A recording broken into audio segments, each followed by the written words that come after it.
Yes, God bless America. Another beautiful day.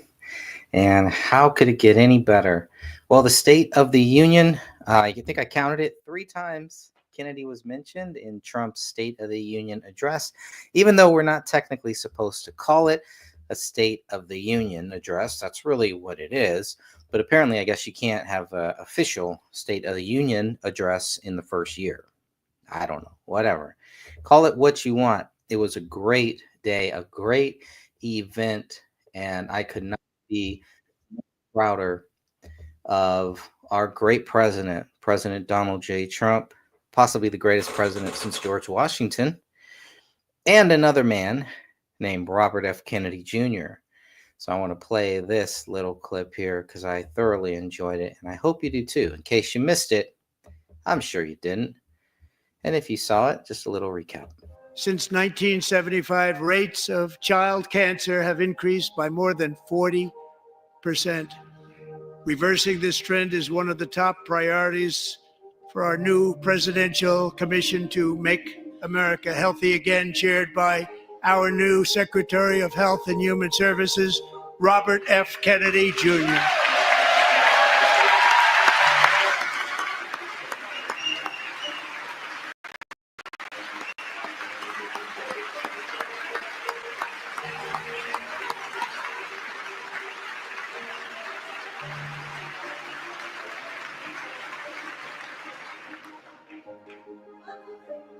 With the name Kennedy, you would have thought everybody over here would have been cheering. How quickly they forget. Our goal is to get toxins out of our environment, poisons out of our food supply, and keep our children healthy and strong. As an example, not long ago, and you can't even believe these numbers, 1 in 10,000 children had autism, 1 in 10,000. And now it's 1 in 36. There's something wrong. 1 in 36. Think of that. So we're going to find out what it is, and there's nobody better than Bobby and all of the people that are working with you. You have the best to figure out what is going on. Okay, Bobby, good luck. It's a very important job. Thank you. Hey, Rick.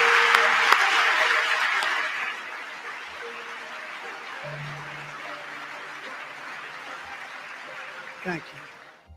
And we know Kennedy will I'm figure out. Secretary of HHS, Robert F. Kennedy.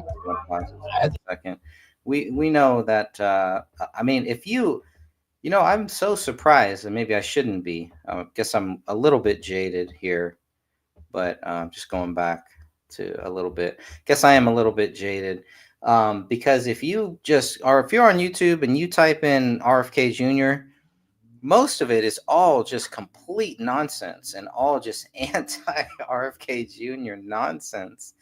And then I think when people listen to him and they hear his thoughts and his views, which I'm going to play some of those, it changes things. This happened to me with several people. I was very pro-war after September 11th. I thought we need to go in there and kill them all.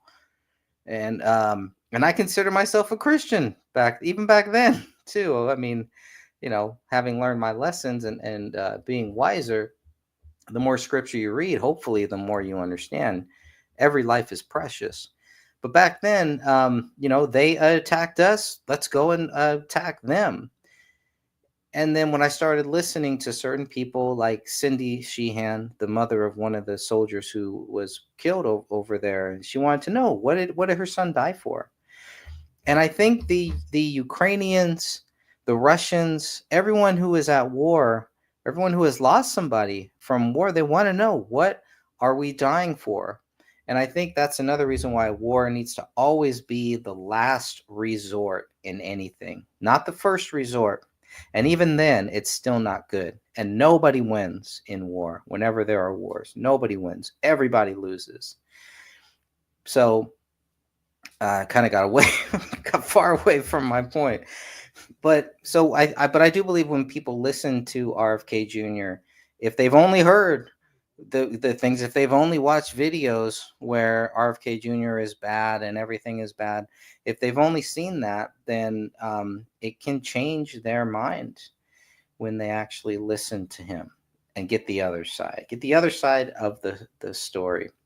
So I'll play a little bit more here because after that, remember, Robert F. Kennedy Jr. is now the Health and Human Services Secretary. And so there is a little clip that goes right after that, right? I'm Secretary of HHS, Robert F. Kennedy. I had the pleasure today of speaking to the STAT group from the Indian Health Services. These people around the table, this is the Secretary Tribal Advisory Council. That means we work with you. The Indian Health Service is a priority for me. This is the sickest population in our country. Processed food is deadly for Indian people. We heard so many inspiring stories and how well they do when they're allowed to manage their health and their food on their own. We want to address that not in 7 generations, but in the next 4 years. One of the other things that I want to say is the people who do support him, there's a lot of mothers and mother lovers that support him, but a lot of mothers that support Kennedy, not because they necessarily like him, because his pledge to help our children. And you're going to hear that a lot. You're going to hear that where Kennedy is talking about why he took this job is to help our children. You're going to hear President Trump talk about why he put Kennedy here, to help our children, to figure out why our children are the most unhealthiest people in the world. Why are they being poisoned? What can we do to stop this? And it seems like it's just like the border crisis, where President Trump gets in there and all of a sudden people aren't going to the border. Well, I believe very shortly we're going to see with RFK Jr. in there, people are going to be a lot healthier, or we're going to at least figure out why for so long so many people are so sick. And you will hear Kennedy talk about this, and you will hear him talk to Dr. Phil. This is new. This just happened on the 4th, on the same day as President Trump's State of the Union speech.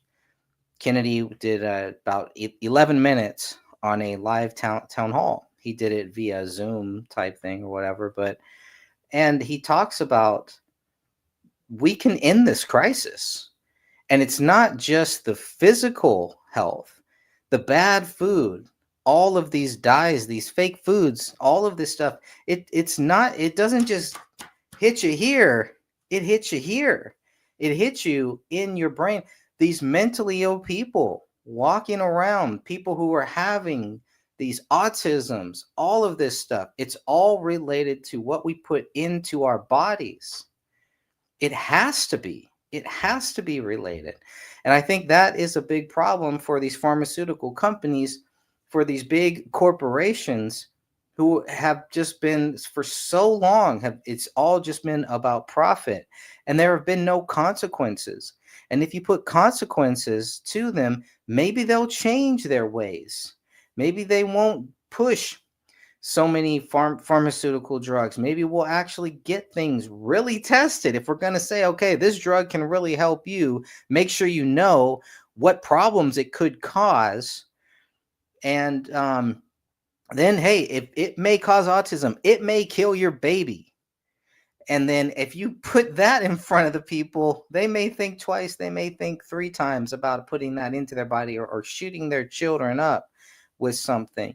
But we have to be able to give them that choice, not just bully people into taking these vaccines, into taking the flu shots. Let people know what the risks are. We do it with everything else. We do it with cigarettes. We do it with wine. Why wouldn't we do this with something that we are injecting into babies, including a hepatitis shot for a baby? I don't believe they're doing anything. I don't believe they're going to clubs and, meeting chicks and everything at that age. If they are, that's a whole nother problem. But I think you know exactly what I'm talking about. Crip Rick says mental health is rampant. It is. It is. And we need to figure out why. And if we start eating healthier and if we start living better, as a world, as a nation, but as a world too, we may see a lot of these health crises. We may see a lot of these chronic disease epidemics. Maybe they won't stop, but they will slow down, and it's worth a try. It's worth a shot. We got nothing to lose at this point, with so many people being so unhealthy, and some of them have no idea why. They really don't. They really don't. And then some know, yeah, man, I've been eating bad food for years. I've had these problems. I drink too much coffee. I don't drink enough water. I know it's on me and everything, but then we tell them, go and eat this organic food, and it's not really organic. They're still spraying it. What in the world are they spraying up there? So many health issues, so many problems, and I really think that it's not going to hurt people that are scared and they're worried that Kennedy is going to do so much damage. The damage is already done. All he can do is undo that damage. When we're this bad off, you cannot make it worse. But I believe if you research him, if you understand his views, not listen to the propaganda, your views will probably line up there too. And you'll say, hey, yeah, it makes sense. This is common sense. Why wouldn't I want my kids to be healthy? And then we can figure out why. And then we can figure out why maybe you have to buy the cheaper food because you can't afford all of that stuff. And if we figure this stuff out, then that could also lower drug prices for people who really need it. That could also lower the people who are going to our hospitals and the people that are sick and everything. And, you got to wait so long because so many people have cancer. They got to schedule your surgery months out because there's people just waiting in line and they don't have enough doctors to take out these tumors. So much can happen if we start from the source. And for so long, we have been told, just take this pill, just take this drug, and just wait to die. You don't have to get healthy or anything. You could stay fat. Just take this pill and it'll make you skinny, as if that's a good thing. And as if that's not going to cause any more problems. Hey, now coffee is a bridge too far. Yeah. Well, I've been able to cut down my coffee intake here to the mornings most of the time, not all the time, but except for this week. I've been doubling up on the coffee just because I'm getting over some flu or something like that. Whatever it is, whatever we got going on. We'll play a little bit more. I think that's the end of this one. But this is from Kennedy's Health and Human Services YouTube channel, which is really good. The notifications on the channel don't work either. I was very inspired. I was very happy that I got to participate in this meeting. All right, so that's one. The U.S. Department of That is one video that I got there with Trump talking about Kennedy and then a little Kennedy going back on it. Let's see. There's a few good ones here. There are a few good ones. I think I'm going to play this one. And if we change what we're feeding our children, is it not possible to change this? By the way, I never thought I'd be watching Dr. Phil or become a Dr. Phil fan. Or that in this world, that one of the most common sense people out there would be Dr. Phil. But hey, I was a Dr. Dre fan too. So, choose your doctors wisely. This level of chronic disease within a generation. If we change what we're feeding our kids, can we not change this chronic disease epidemic literally in a generation? Yeah, we can end the chronic disease epidemic. We can trace it directly to ultra-processed foods and to all these chemicals that are used in our country that are illegal in Europe. We have 10,000 ingredients in our foods in this country. In Europe, they have 400. The vast majority, 80% of our ingredients are illegal in Europe. And you have companies like Kellogg's or, that are making Fruit Loops. One version for the United States that's loaded with red dye, blue dye, yellow dye, and all these other chemicals. The same product that they're selling in Canada and in Europe does not have those chemicals in it.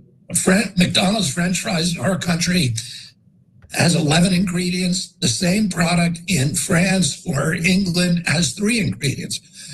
The companies can make safe products, but it's cheaper for them to make poison and sell us food-like products that are destroying our children.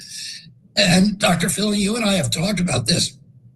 It's not only affecting our physical health, like diabetes rates and rheumatoid arthritis, the autoimmune diseases, the ADHD, and all this parade of neurodevelopmental disorders and allergies that our kids now are beleaguered by.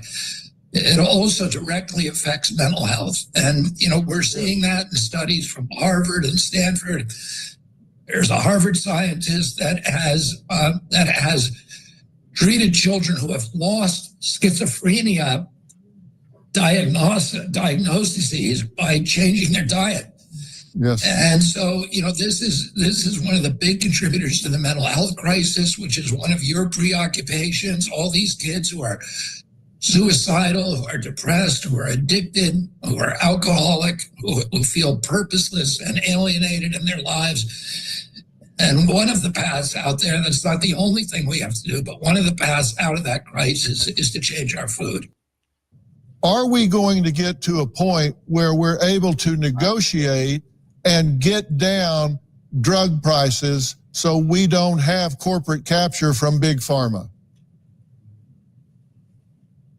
Well, I think those are 2 different questions, Phil, because the corporate capture is from pharma purchasing Congress and controlling the regulatory agencies. And it does that through a number of mechanisms. One is it does have a tremendous amount of money. There's now 2 to 3 lobbyists on Capitol Hill for every congressman and senator. And the amount of money that's being poured into pharmaceutical ads has given the pharmaceutical company control over the mainstream media.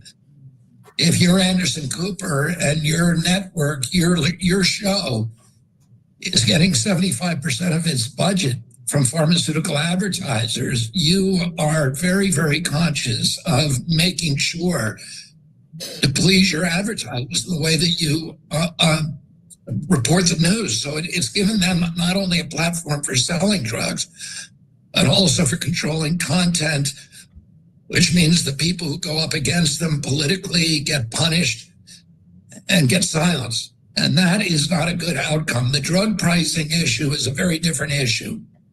And drug pricing, we have to get control of the pharmaceutical company. There are things being done by the administration right now to lower drug pricing. We're negotiating over 15 of the most common drugs, including the GLP drugs. People are, we're paying $1,200 for GLPs, for these weight loss drugs in our country. And in England, they pay $88. The president has instructed me to narrow that gap between European pricing and what we pay here. We pay 70% of pharmaceutical revenues come from the United States of America. We only have 4.2% of the world's population. Just want to pause it there. It's hard to hear, and I'm sure people can't hear this, but if you watch it on Dr. Phil's channel, actually, I couldn't find this on Dr. Phil's channel.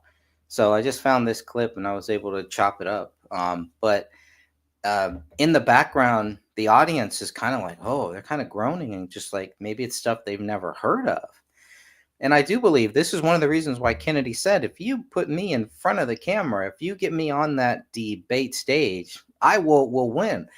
I still believe Kennedy would have been a big, big threat to President Trump in 2024 had he had the backing of the Democrat Party. But I think Kennedy may have been the last real Democrat and may have been one of the last people to realize that the Democrat Party that he grew up with, that his uncle and his father helped create this boom in that party is no longer there. That party over the years, the people of that party, they've basically merged over here with Maha and MAGA. It just created this unity party where they united the country. It created something that we have not seen in a long time, and we may never get a moment like that. And I was so blessed to be able to document this great moment with Kennedy and Trump on the stage together, finally, at last, together. It was a moment in history. It was a great, great moment. I got a big photo of it. I'll try to pull that up. I can pull this off.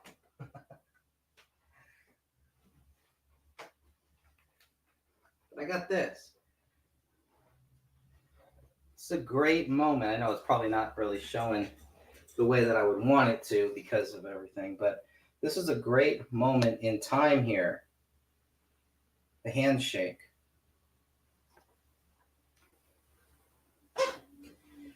I don't know if it's going to get any better than that. I don't know if I would, if it needs to. How could it be? It's just an amazing time right now with everything else, and it gets overshined, and it gets kind of pushed to the back, but it's never forgotten. And it's moments like this where President Trump recognizes Kennedy that really keeps me going and just keeps me focused, because I'm always looking for Trump to mention Kennedy. We know Kennedy is going to mention Trump because that's his boss now, but it's always great to see when Trump mentions Kennedy. And when Trump said, he was surprised that the Democrats weren't clapping for Kennedy, that was another great moment. Let's see if I go back to that. But that was pretty awesome. Very important job to figure out what is going on. Okay, Bobby, good luck. It's a very important job. Thank you. I think, let me go back. Something wrong. 1 in 36. Think of that. So listen to this. Fly and keep our children healthy and strong. As an example, not long ago, and you can't even believe these numbers, 1 in 10,000 children had autism. 1 in 10,000. And now it's 1 in 36. There's something wrong. 1 in 36. Think of that. So we're going to find out what it is, and there's nobody better than Bobby and all of the people that are working with you. You have the best to figure out what is going on. Okay, Bobby, good luck. It's a very important job. Thank you.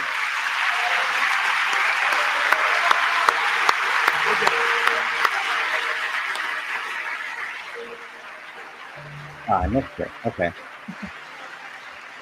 Thank you. I think it is. Where is it? That's a great moment.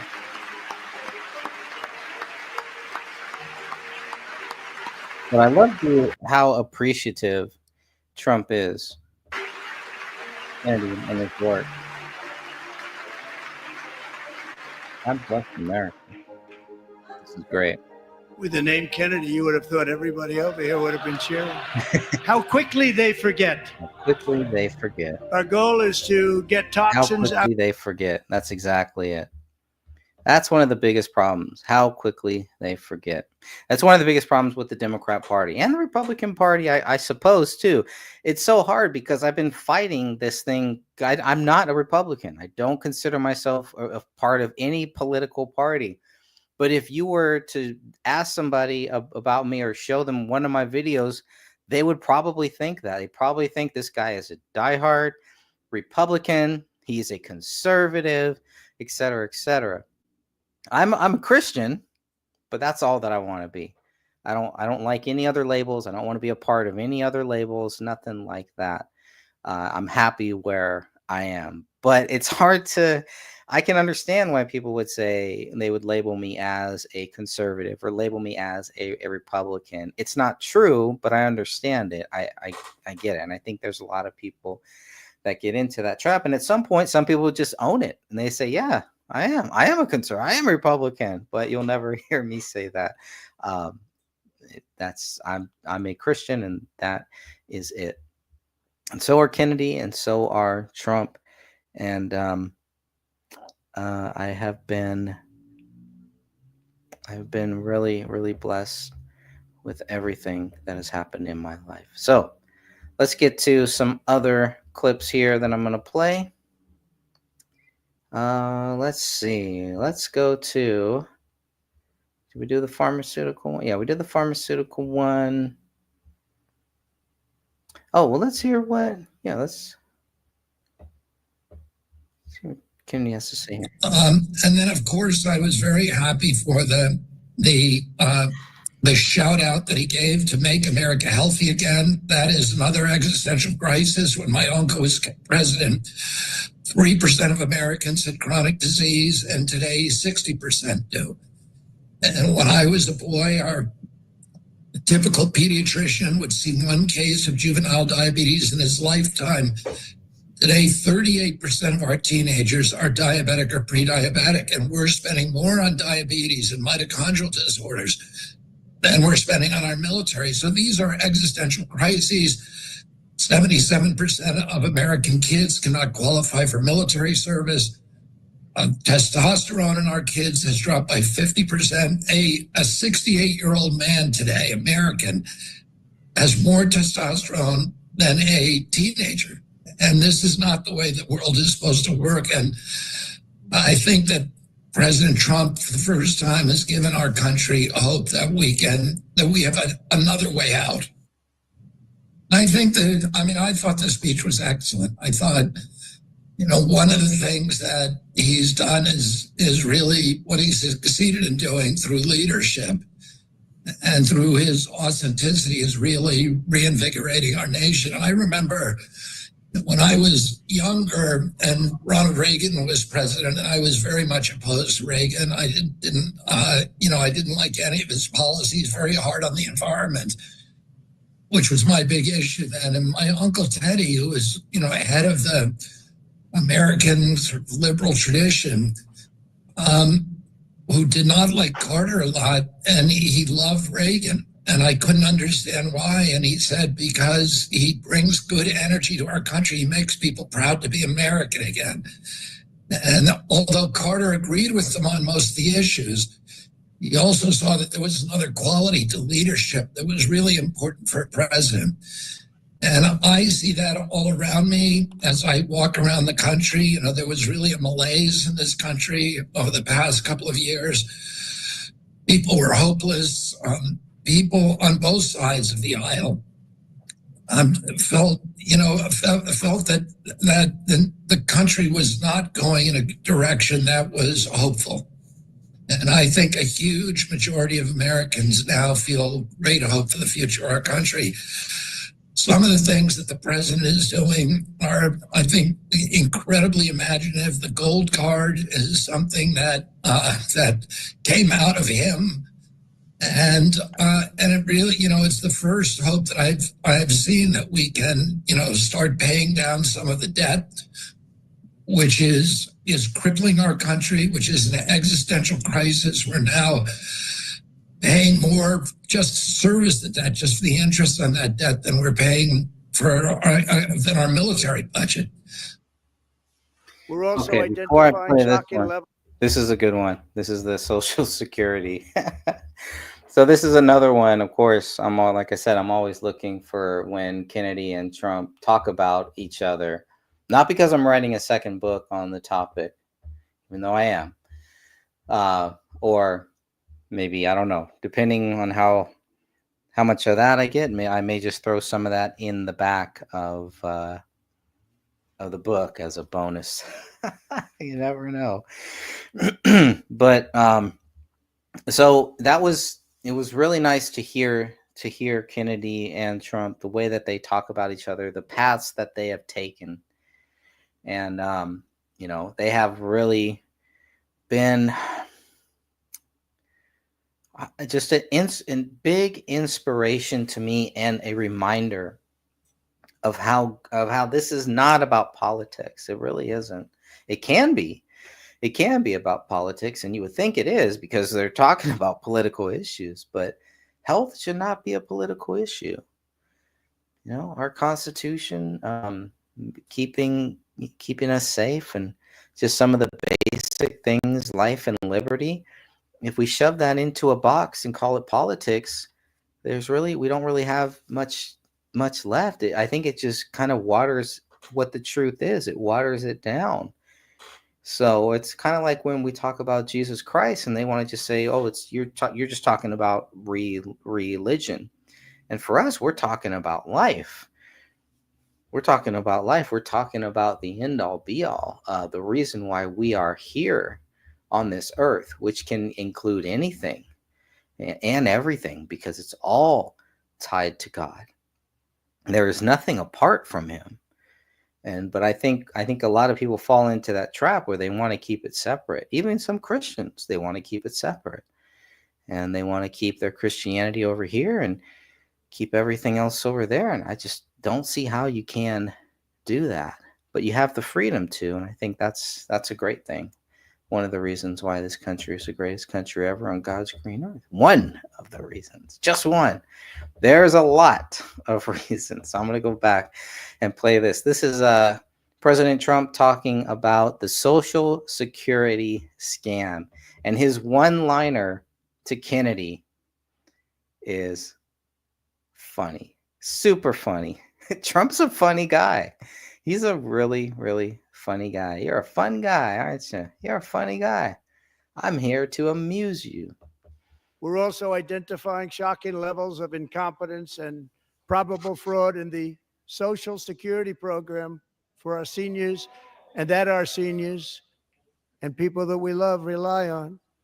Believe it or not, government databases list 4.7 million Social Security members from people aged 100 to 109 years old. It lists 3.6 million people from ages 110 to 119. I don't know any of them. I know some people that are rather elderly, but not quite that elderly. 3.47 million people from ages 120 to 129. 3.9 million people from ages 130 to 139. 3.5 million people from ages 140 to 149. And money is being paid to many of them. And we're searching right now. In fact, Pam, good luck. Good luck. You're going to find it. But a lot of money is paid out to people because it just keeps getting paid and nobody does. And it really hurts Social Security and hurts our country. 1.3 million people from ages 150 to 159, and over 130,000 people, This is great. according to the Social Security databases, are age over 160 years old. And how is it that only Trump can figure this out? If he knows it, if he can find it out, how is it that nobody else before him could have, or did they, and just didn't do anything about it? When you include Doge into this thing, and you include a guy like Mr. Musk, Mr. Elon Musk, Mr. blazer wearing, t-shirt wearing Elon Musk, it just does that just to blow your mind about this. Maybe that's the variable that was always missing, and maybe that is why, and he's not getting enough credit for it. But if Elon Musk is able to go in there, they've only been in there a month, and they look at what they found. Maybe a little bit more. I think six weeks or so. And look at all the stuff that they're finding. How is that possible? Could anyone else but Elon Musk have found this stuff? I think that's a very valid question to ask. If he's the variable in it, then okay, maybe it lets some of these people off the hook. Our government for the last 50, 60 years or however long this has been going on, at least since the 90s, maybe the 80s, 70s, maybe since Kennedy died, maybe even prior to that. Look at what Kennedy's plans were, President John F. Kennedy's plans were to change the way that our government was run, to get rid of the waste. And again, people talk about it. And then when it happens, you can see exactly where people stand. This is what Trump is very good at, getting people to expose themselves or to say, yeah, we agree. This is good stuff. when you say we're going to make America healthy, who can be against that? They figure out ways to counter it, but it's very tricky and it's very hard. And anytime these people can be caught up. And again, when you have mothers, 1 second here. When you have mothers who are, who are being hit by this and their family and their children, it hits them hard and they take it very, very seriously. So they are definitely in this to win this. And this has been a big battle that has been going on. And a lot of these mothers got Kennedy on their side. Kennedy was able to research it. He was able to sue some of these people too. And now he's bringing the fight to the White House, not against the White House, but to the White House. The topic of conversation has now turned from, yeah, we'd love to be healthy, but we got this and we'll get to it at some point. The topic of conversation now is Kennedy has been given this order. No excuses. And I want to play that clip after this. No excuses. And who will be to blame if it cannot get done? We'll find out. We'll find out. All right, let's play this. We have a healthier country than I thought, Bobby.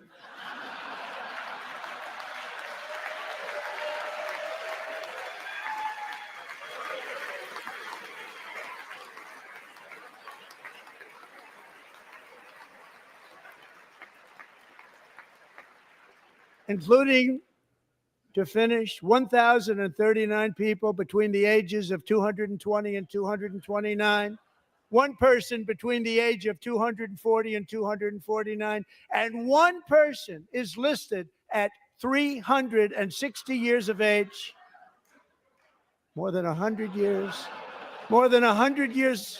older than our country. Since 1975, rates of child cancer have stop that one. And I'm going to go and play this other one here. This is a pretty good one. Yeah, Bobby, can I just ask a question? Please, go ahead. I was So, gonna ask you we talked a lot about this tonight. That's why Dr. Phil brought it up. So we hear politicians, Obama, Trump, et cetera, tell us that they're going to take on corporations, they're going to take on donors, and they're going to negotiate drug prices. You said it here today. So, Bobby, can we hold you accountable? So if you guys do not negotiate drug prices for Medicare, have you failed? By the way, I can't stand this guy, this Turk guy, or Shrink, whatever the heck. I can't even pronounce his name. This guy just looks like a fat Alex Jones, another blowhard here. But that's just my view. Yeah, if we don't lower drug prices, we failed. I'll take that bargain with you, Jack. There's other things that, for me are my priorities. Drug price is one of them, but getting the chemicals out of our food, getting the toxins out of our food, returning healthy American kids is probably that's the reason I took this job. And that's the reason I ran for president. And that is my principal priority. Well, and you know that I'm going to be shoulder to shoulder with you every step of the way, and I hope you know that because I believe in what you're doing and I believe in what you're saying. Yeah, Dr. Phil, you've been an invaluable supporter for me. You were one of the first people to give me airtime when I was heavily censored by everybody else, and I'm very, very grateful to you for that, and I'm grateful for your courage in standing up for free speech and allowing these stories to be told on the public airwaves. Yeah, well, it's my honor. So, Mr. Secretary, get some sleep, and we'll talk to you again very soon, sir. Thank you very much. I look forward to it. I always love to talk to you. And Cenk, it's very, very good to see you too. Good to see you. And if we change what we're feeding our... Yeah, I don't believe that guy. But I don't believe that Shank, whatever the heck his name is, however you pronounce it. Well, I think that is about all that I have. There's a little bit of this, maybe some of this. Welcome back to My View. The MAHA movement has made great strides in raising awareness about the quality of our food systems and the rise of chronic disease, uniting parents from across the political aisle. But arguably, none of this would be possible without MAHA moms. They're a devoted group of mothers who are increasingly concerned about the health and well-being of their families. And they've shown they're not afraid to speak up. The Make America Healthy Again movement is an answer to my prayers. I have 4 children. I'm concerned for their health and their children's health. My children were sick, all 3 of them. I was told they're just going to need to be on chronic medications forever, and that's going to keep their diseases at bay. And I just refused to take that answer for one more day. So I started changing our diet. I changed our lifestyles. All our kids came off medications. And because my children's lives changed, my health changed. Unbelievable, but the Democrats and liberal media have tried to smear them as conspiracy theorists. But today, we're going to get the facts. Self-proclaimed MAHA mom, former Sports Illustrated model, and founder of Super True, Kristen Llewellyn-Gaffney, is here along with internist, addiction medicine specialist, and chief patient officer for the wellness company, one of America's doctors, Dr. Drew Pensky. Welcome to both of you. Congratulations. Thank you very much. So cool. Oh my gosh. Well, this is such an important topic and something people, Kristen, are so interested in. And with good reason. I think all of us wonder, is what we're giving our kids making them healthier or making them sicker? Do you feel like, as a MAHA mom yourself, that the reason people continue to kind of go down the wrong path with health and nutrition for their kids is just because we've been given bad information or maybe the wrong information? I absolutely say that it is a lack of information and education, really. I mean, we're learning about crazy things in school when we should be learning about how to do your taxes, how to take care of your body and your family. And like RFK has said, obviously I stand behind him, is it's pissed off moms that honestly are going to make this change. Yeah. And it does come to lack of education. I think most parents do have good intentions, but it does come to lack of education. So we just need to work on educating ourselves. And social media, you love it, you hate it, but we're finding out so much because of this movement. It's true. And Dr. Drew, you say the food industry is a business not of nutrition, but of addiction. Tell me about that. They've created the people that brought us tobacco and the strategies used and the lobbyists used and the marketing strategies used all moved on over to food. Food companies bought the tobacco companies, moved those people over, and now they created addictive foods. But when it comes to MAHA, I just want you to know there's going to be layers and layers and layers to this. Right. The first layer is we've got to ask questions. It's clear we're not healthy. Why? What are the answers to that? And I think you put some data up about our age of death is dropping. Yes. We're doing much more poorly than other countries. Lots of theories as to why. I'm going to tell you that addiction and psychiatric problems, we haven't even gotten to that yet. And that is going to be a major contributor as well. Yeah, I mean, you look at the food supply alone, you could spend how long on that, but you're right, there are all these different layers to it. Just look at the food pyramid. It's been wrong for 50 years. Why did you do that, government? Why does the government screw everything up? It's because if we're fat, sick, poor, infertile, and blatantly stupid, there's a business. It's a $1 trillion industry. It's a lot of money. Follow the money. I'm so optimistic about this country and people. I can't quite do that, but you're probably right. It's follow the money. Let's undo that. Hey, the only difference between a conspiracy theorist and the truth is 6 months. That's what they say, or even 6 weeks these days, Kristen. Kristen, what are some tips that you would give to parents out there who say, look, I don't even know where to start, but I know that I want to start doing better for my kids? Yeah, I think it starts at home. And I think that we forget that we have so much powers within our households. It can be as small as you're the snack mom at soccer this week. Lead by example. Our kids are watching us. My child is here right now in studio because I want to show him what I'm doing. And we have a voice clearly. The moms got behind this movement. Look what we've done so far. And I cannot wait to see what we do. Dr. Drew, there's an overwhelming number of medical schools who actually don't do any sort of nutrition whenever you're teaching our future doctors. What is that? Well, what that is, and I've defended that over the years, is that we're so busy taking care of disease and trying to deal with the things that shorten life, we cannot get involved with the phenomenon, the foods, the nutrition that lengthen life. And we are at a crossroads now when we can actually do things to lengthen life. I can tell that you, and I think the 3 of us, working out, exercise, resistance training, that is number 1. We should all be doing that. Number 2, as you mentioned, the hard work of proper choices. It's not easy. The addictive, yummy stuff, much easier. We're busy. Kids sort of blow through us with their demands. No, we got to do the hard work of standing firm and making good choices. And if they've gotten off track, remember, change is hard, and do that work to make sure they're able to make proper nutritional choices and get them on sports and working out early. Yes. Make it a part and of like life. you said, we have an industry that is reactive. As moms, like going back to your question, we need to start being proactive. What can we do now to avoid the issues in the future? And it's hard. Look, I know. It's hard. That's the bottom line. Acknowledge that it's hard. It's hard too. My kids are 5 and 7. How old do you have? 8, 7, and 2. Okay, so my kids come home from school and I do my best to pack them these healthy lunches. Yeah. And they say, so-and-so's got this fruit roll-up thing. Can I get that next week?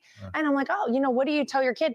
You took matters though, Kristen, into your own hand and started your own food company. Yeah, and my story really was my kids were doing sports and they were left with that token cutie orange. And I felt like this mom, like, oh, well, all the other kids are getting this. So I said, screw it, I'll make my own. But like I said, I want to lead by example. And I think what's important for me and what I try to tell my kids and other parents is I educate them as to the why. You want them to have a healthy relationship with food and activity. So why can't you have that? Or why are we having this or doing this and having this activity instead, so that they're learning and having a healthy relationship? And to be fair, we sort of breathe rarefied air. You and I certainly do in terms of understanding the why. A lot of people don't know, and we need to do a better job of getting people up to speed. Yeah, well, part of it is educating people. And part of it, Dr. Drew, is just calling out the problem. And I think that's why RFK Jr. is such a big deal as our HHS. There are so many, I have such high hopes for him. When it comes to medical literature, medical publication, the cozy relationship with the FDA and pharmaceutical company, the food industry. The one thing I just want questions asked and I want real answers. That's really what I'm looking for. I don't want us to throw the baby out with the bathwater. We do lots of good things too, but we must have answers to some questions that are really adversely impacting our health. You would never create a healthcare system like this de novo. The healthcare system we have in this country is insane. We would never create it like this. It's time to re-empower the patients, re-empower the individuals, re-empower the doctor-patient relationship, let people make their own choices, get the government out of it. Guess what? Things work better then. Yeah. Kristen, what would your hope be 4 years from now as Donald Trump is ending his second term in office? We've had, RFK Jr. in as our HHS secretary for 4 years. What would be your big hope for the future of this country? You know what's so funny is before the president was elected, my hope was just to have awareness. But what we've seen just in a month he's been in office, amazing action. It is all about action. So I am so excited to actually see bills go across the table, get signed. Like he was saying, I just want to have a healthy relationship with the government, with our doctors, provide education in schools would be my number one. As a parent, that's my number one wish, is to have some real education, not just a class in education around health. And, RFK's history has been about dismantling complex systems, looking at the adulterating influences. That's first order business here. What's gone wrong? Right. What do we need to do to correct it? So patients and doctors and families are able to do what they need to do on their own.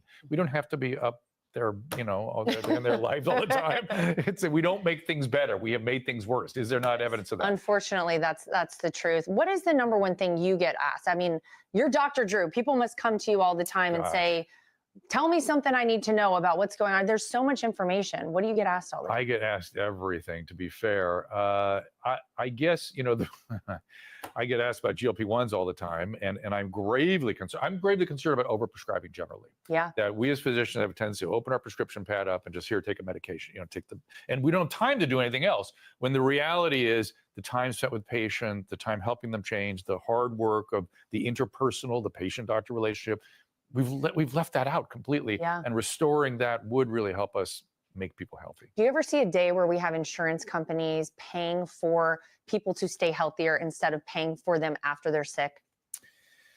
I don't know. I don't know the answer to that. I wish the insurance companies would just get out of the doctor-patient relationship. And if there's nothing we can do as physicians that the insurance company isn't judging, second-guessing, telling us what we can and can't do. It should be the physician judgment is the reason the patient gets the care, and that's it. And we just go from there. There's no money in us being healthy, but how nice would it be if you had you're so conspiratorial. I know, right? Hey, but check you may the be numbers. right. You could check be the right. numbers, all right, guys. But if there was a prescription to a gym membership or a treadmill or a meal There's some service. companies that do that, Yes, right? which is And it's amazing. great. That's amazing. But Well, we've got to get people to do it. This is the hard part. Well, we're Behavior hopeful. change is hard. We We're must do hopeful. it. Well, We it must starts do it. here today. Dr. Drew, Kristen, thank you both so much.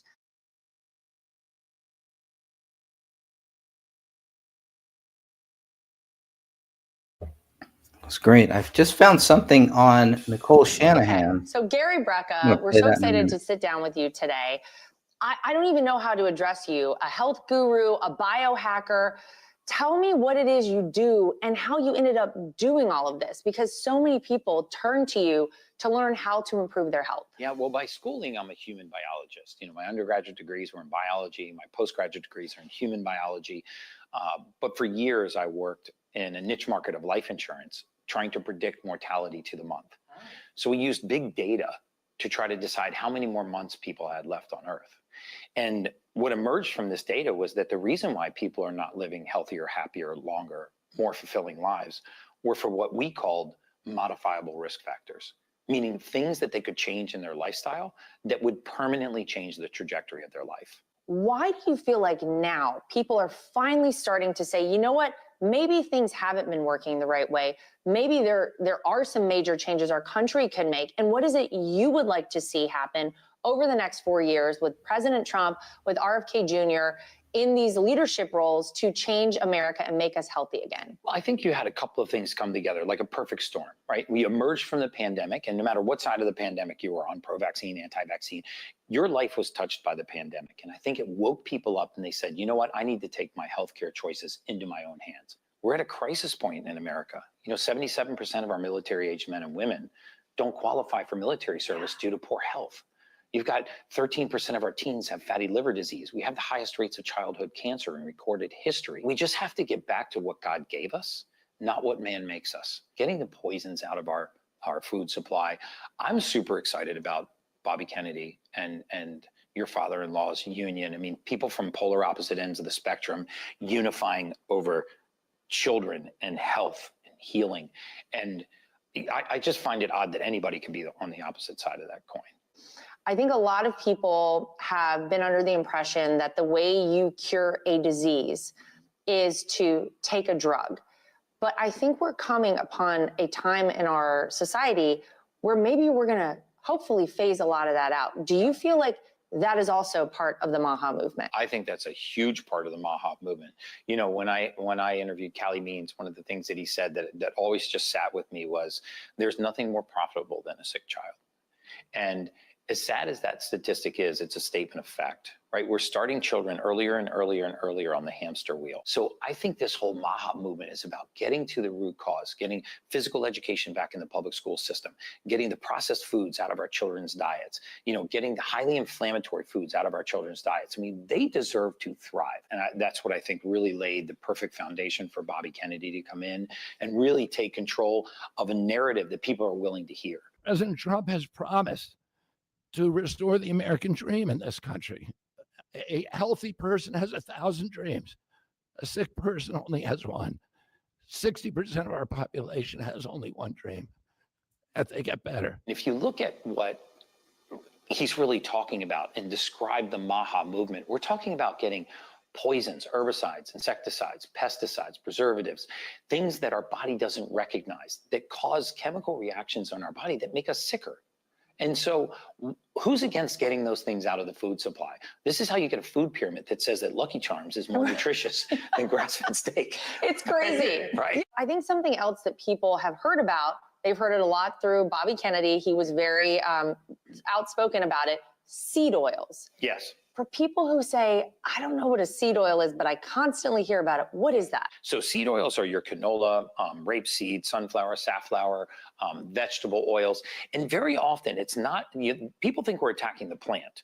I'm not attacking the sunflower. I'm attacking the distance from the plant to the table. So when you take a plant like a rapeseed, which is canola, and you put it in a commercial press and it comes out gummy, and you degum it with hexane, which is a known neurotoxin, and then you take that degummed oil and you heat it to 405 degrees. This turns it rancid. It putrefies it. And then we stick a heart healthy label on it and we say that these polyunsaturated fatty acids are part of a heart healthy diet.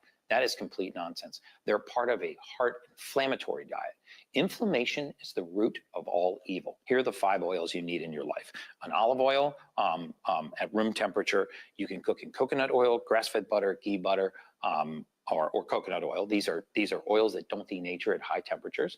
Use an olive oil or an avocado oil at room temperature and get the rest of those seed oils permanently out of your life. What would you say to an adult in the United States right now who says, I don't even know where to start? What are your top do's for somebody to lead a healthier life? First of all, pay attention to your sleep. Sleep is our human superpower. I won't tell you how much sleep I get on an average night, Gary, because you'll be horrified. Don't tell me. Oh my gosh. But I'll fix it for you. Okay. Consistency in bedtime and getting on a good circadian rhythm is probably the single biggest thing that you can do to improve the outcome of your day the next day. Do a contrast shower before you go to bed. Get in hot water, let it run in the back of your neck, step out of that stream of water, turn it cold, step into that cold stream of water. I know, guys, just deal with it for 30 seconds, break the catecholamine cycle in the brain. Dry off, and when you climb into bed, make your room as cold and dark as you possibly can. I do that. Stay off your screens at night. If you have to be on your phone at night, turn the red light setting on your phone. Blue light raises your cortisol, which is a waking hormone. Right? So at night, we're having light come into our eyes that says, hey, wake up, when we're actually trying to go to sleep. And what about eating wise? What would you say you should get this out of your diet or put this in your diet immediately today to see a difference? Let's boil diets down to the absolute facts, right? Look at the blue zones. If you look at all of the blue zones around the world, what was the continuity between all of those diets? They were all whole foods. No one was eating a highly processed diet and living a long lifetime. So the secret to living a long life is eating whole foods. Meat, fish, chicken, eggs, vegetables, coconut oil, olive oil, nuts, avocados, whole foods in their whole form. The highly processed diet is what sends our cellular biology into a tailspin. So for people who maybe have a desk job, who are sedentary throughout the day, what would you tell them to do? You don't have to have 90 minutes in the morning to move your day around. I know there's a lot of busy moms and dads and career professionals out there that get out of bed and they're on the move as soon as they get out of bed. 15-minute walk then, 15 minutes after lunch, 15 minutes after dinner. That little bit of mobility helps pull the glucose out of your bloodstream, improve your insulin sensitivity, and that alone is one of the leading causes of metabolic syndrome, and it's completely preventable with lifestyle changes. Let me ask you about the word biohacker, because I think a lot of people have heard that All word. right, You call yourself a biohacker. What does that mean? You know, it's trying to do more with less. I want to get to, I just saw this on Nicole Shanahan's channel here, or her ex. This is interesting. I want to play this. There is an effort underway to recall the mayor of Los Angeles, funded in part by Nicole Shanahan, the Silicon Valley mega donor who served as Robert F. Kennedy Jr.'s running mate. LA Mayor Karen Bass has faced significant criticism of her handling of the devastating wildfire. There is an effort underway to recall the mayor of Los Angeles, funded in part by Nicole Shanahan, the Silicon Valley mega donor who served as Robert F. Kennedy Jr.'s running mate. LA Mayor Karen Bass has faced significant criticism of her handling of the devastating wildfire. There is an effort underway now I want to play, or now I want to look at what she wrote here. So Nicole Shanahan wrote this. This recall is for the people, by the people. The residents of LA desperately want and deserve competent leaders. Let's rise to the occasion and make it happen. All hands on deck. She's been doing some amazing work. So recall Karen Bass. This is good stuff. Welcome our new followers. Curious about how California's recall process works? We've got you covered with all the important details. So this is a lady who puts her money where her mouth is, and she's got a lot of money. So she can make it happen. So people who don't have money, who want to do the same thing, don't feel bad. But if you feel the same way that it's time to recall Karen Bass, get on board here. This could be some really good stuff. So what's she playing here? Here we have the brainwashed and misguided individual lecturing LA residents for living in a place people have called home for a millennia. Native Americans lived here before thousands of years before Spanish explorers arrived. Hey, I was a Spanish and a Native American. I got it both. here. By the 19th century, the land was used for ranching and development, and the Pacific Palisades community was founded in 1921, more than a century ago. And yet, this man has the gall to claim there should never have been houses built in the first place. Good to see State Farm parted ways with this person. Fire victims have suffered enough. They shouldn't have to worry about someone like this handling their claim. So this is James O'Keefe. James O'Keefe says breaking. Well, I'm just going to play this. He's got some good video. Oh, it's a 14 minutes. Getting towards the 2040 workforce. I personally, I tasked my HR team finding me, because I'm the innovation. I go, you need to find me the talent profile of the workforce of the future. I want the 2040 workforce. Mm-hmm. So go map for me the demographic profile of America in 2040. No Hispanic and Latino. Oh, to your own time, you said? Oh, wait. Hayden Kirkpatrick, Vice President of State Farm, revealed why State Farm pulled their policies from homeowners in California. It seems like it's all, I don't know, orchestrated. I mean, it kind of is, but not in the way that you would think. Our people look at this and say, we've got like maybe $5 billion that we're short. It's something happening. We'll go to the Department of Insurance and say, we're overexposed here. You have to let us catch up our rating. Mm-hmm. And they'll say, because the Department of Insurance and the insurance commissioner is an elected position. Mm-hmm. He'll say, nah. And we'll say, okay, then we are going to cancel these policies.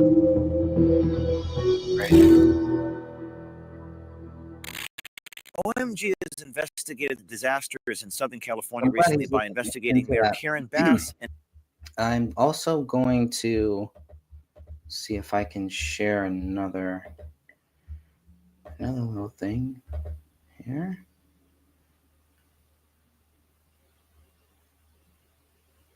I want to look at this. The other shooter, definitely. There's the other shooter there. There's some good stuff. Greg Gutfield, he's always good. I gotta check. I gotta hear some of that. Once the ad ceases, guys. All right.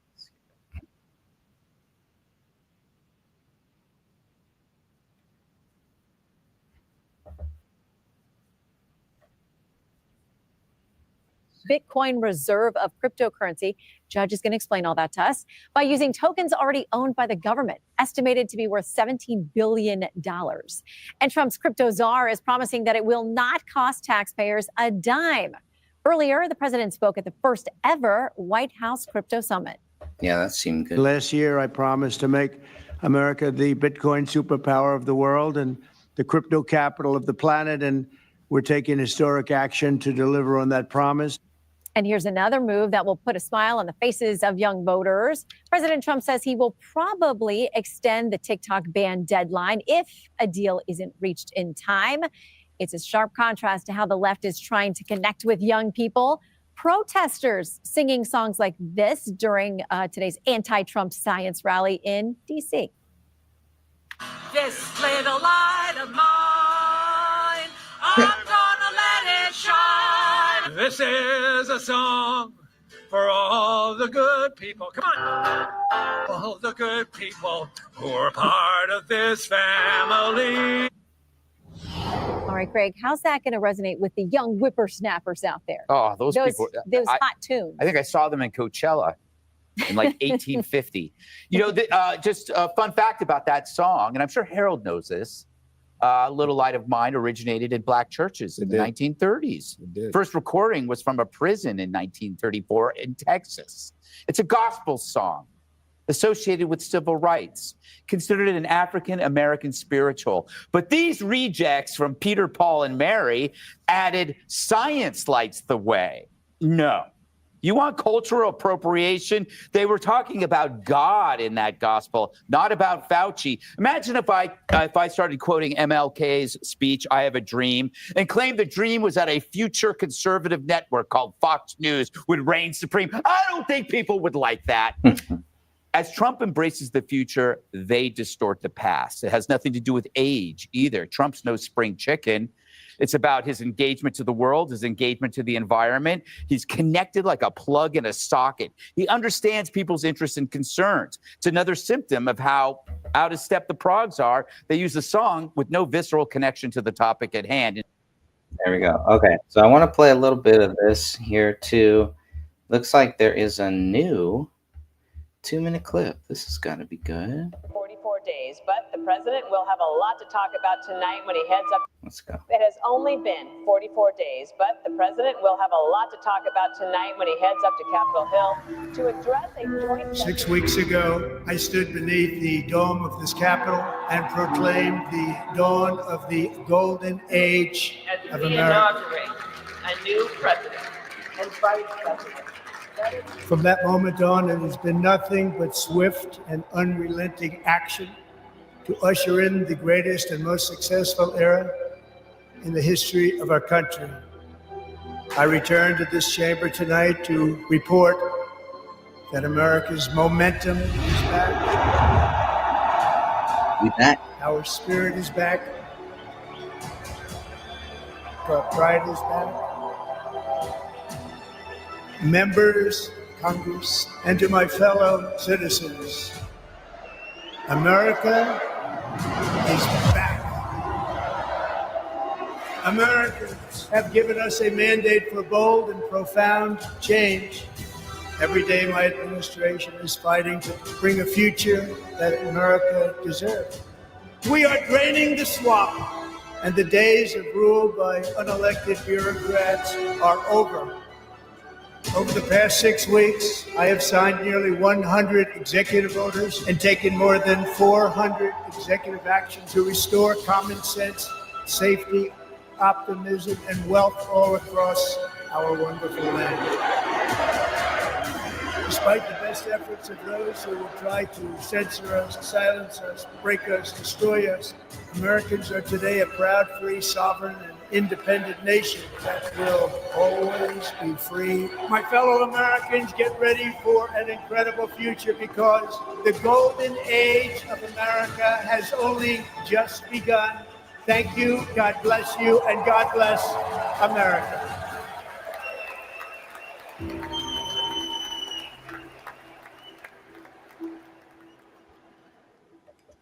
All right. Well, I'm feeling it. The momentum is there. Everything is here. This has just been a great 6 weeks. That's all it's been since Trump has taken office. We are going to make America healthy again, make America great again. It's all the same thing now. And it should have been. It should have always been. We watched two paths merge into one with Kennedy and Trump, with the handshake. But it was more than just that. It was symbolic, yes. But as we watched that handshake, some of us knew this was a turning point in American history. We thought we had seen it. We thought it could not get any better than Trump running, looking great, getting his speeches off, beating these court cases. We thought it could not get any better. And then it did with this handshake of Kennedy and Trump. We still did not know where it was going to go from then. And it couldn't went anywhere. We just thought, okay, Kennedy's just going to be there. They're on the same team. He's going to endorse him, and then Kennedy's going to ride off into the sunset. That's not what happened. When Kennedy was announced as Trump's pick for the Health and Human Services Secretary, it was a big deal. It was a big moment. But I was still a little nervous, and I'm sure some other people were too. Is he going to get in? Is he going to get the votes necessary? Will he really make it? Now that he's made it, there's absolutely no doubt we have the best chance right now to get back on track, to make America great again by making America healthy once again and again. We got the best opportunity right now because we got the best people there who can do the best job. And if they can't do it, I don't know if anybody can. So God bless you all. Thank you for watching. Appreciate it. We will be back. The book is pretty much done. We're just dotting a couple I's and crossing a couple T's. And then the Kennedy and Trump book is done. And I don't know where the podcast goes from there. It's been a lot of fun, just kind of following along. I started this to keep me motivated to continue to write the book and to continue to just keep up with whatever is happening, trying to write it in real time as much as I possibly could. And I'm very happy with it, and I hope you are too. God bless you all. Have a great day. Remember, Jesus Christ loves you. So do I.